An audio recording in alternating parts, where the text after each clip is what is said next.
देश विदेश की सच्ची खबर सच के साथ आप देख रहे हैं नेशनल इंडिया न्यूज।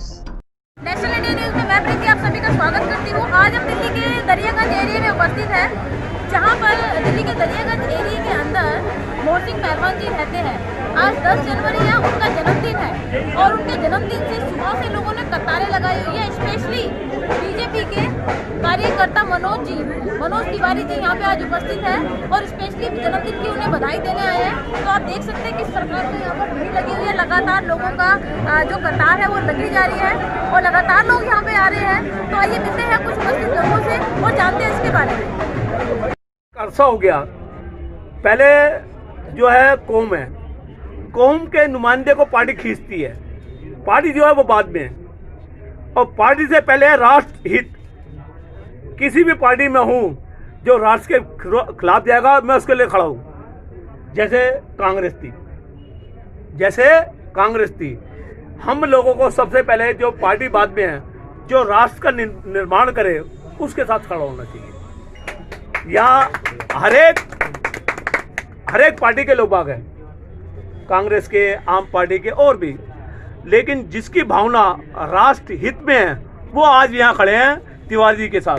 क्या बात है, बहुत बढ़िया। तो ये आप लोगों से एक पार्टी की वजह नहीं, एक कलाकार होने के नाते और जिस तरह ये सक्षम है, कौन से प्रदेश से छोड़ के और दिल्ली वालों की सेवा करने आए हैं। एक ऐसे अध्यक्ष हैं जो 24 घंटे अपना दरबार लगाते हैं। इससे पहले हमने कोई अध्यक्ष नहीं देखा और रात हो दिन हो सुबह 9 बजे से लेकर 11 बजे तक दरबार लगाते हैं और आम आदमियों की बात पूछते हैं।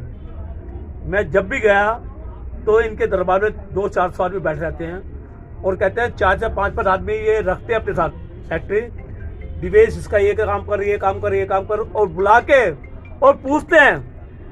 अगर से ये सियासत सीखना हो और उसके साथ गोलीबाजी नहीं करते, क्या कहते हैं, झूठ बोलना इनके अंदर बिल्कुल नहीं है। इसी वजह से एक इतनी दूर से चल के आया आदमी इंडिया के दूसरे कोने से और यहाँ के सक्षम हुआ, क्योंकि इन्होंने दलित की भावना को बिछाना है।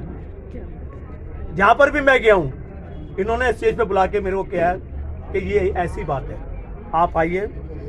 बात सम्मान की होती है, लोगों को पोस्टें मिली भी हैं, बहुत कुछ मिला हुआ है, लेकिन उसमें असर नहीं है। वो पार्टियों के समाज के लिए कितना समर्पित है कि जब आज इस मौके पर, जबकि उनका जन्मदिन है, उस मौके पर भी वो समाज की बात, समाज का चिंतन कर रहे हैं। ये बहुत बड़ी बात है हमारे लिए। और इसके साथ ही मैं जिस शख्सियत को इंट्रोड्यूस करा रहा हूं, जो भाई के लिए आए हैं, हमारे बीच में शोराज सिंह बेचैन जी है, जो कि पद्मश्री अवार्डेड है और हिंदी डिपार्टमेंट के हेड है, जिनकी 8 बालिन समाज है वो काम करता है और फिर भी उनको सैलरी नहीं मिल रही। तो सारे लोग आप बोलते हैं कि आप जो है काम करते हैं और सब लोगों का मेरे पास फ़ोन आता है, मेरे को शिकायत करते हैं कि मैंने अध्यक्ष साहब आएंगे, उनसे बात करूंगा। और आप तो हमेशा आवाज़ उठाते रहते हैं, कोई कुछ कहता है, कोई कुछ कहता है, लेकिन आप तो हमेशा फेवर में रहते हैं। एक समाज की आवाज़ है कि जो दलित समाज है वो भी वाल्मीकि, ना उनको तनख्वाह मिल रही है, ना उनको इसका क्या नाम है ठेकेदारी पे इजाज़त दे रही है। 5 साल पहले उनको रिटायर कर दिया जाता है। तो बहुत सारे अत्याचार जो हो रहे हैं उसका संज्ञान लेना है, वो आप ही के थ्रू होगा।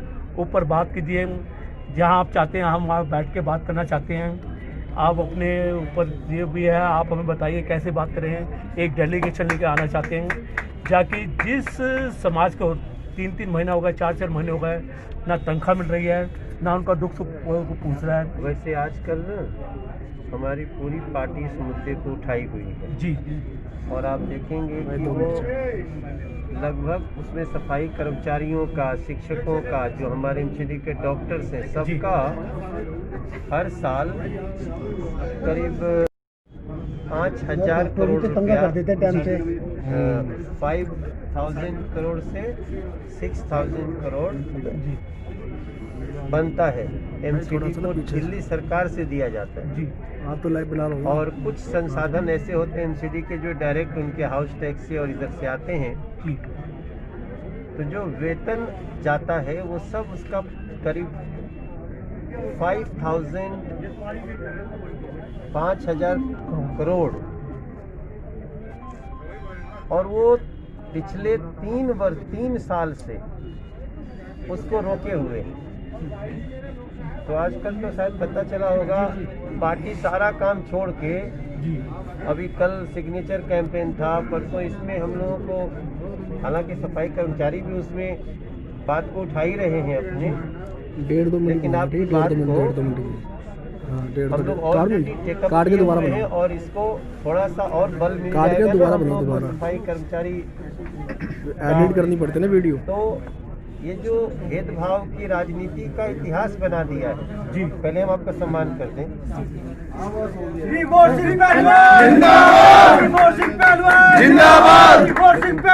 जिंदाबाद तिवारी जी जिंदाबाद। हम 2014 में सांसद बने थे, तो उस समय राष्ट्रपति शासन था, तो संसद में हम लोगों ने दिल्ली का बजट पास किया था। अरुण जेटली जी वित्त मंत्री थे, तो उस समय दिल्ली का बजट 36,776 करोड़, मतलब लगभग 37,000 करोड़ था जी। प्रधानमंत्री जब बने मोदी जी, तो उन्होंने दिल्ली का बजट आज की डेट में 67,000 करोड़ कर दिया है। डबल, एकदम डबल। 67,000 करोड़, एकदम डबल समझ लीजिए हो गया।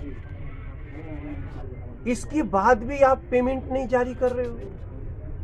आप खुद ही बताओ कि 2014 के पहले जो व्यवस्था थी वो बल्कि ज्यादा बेहतर थी दिल्ली सरकार की।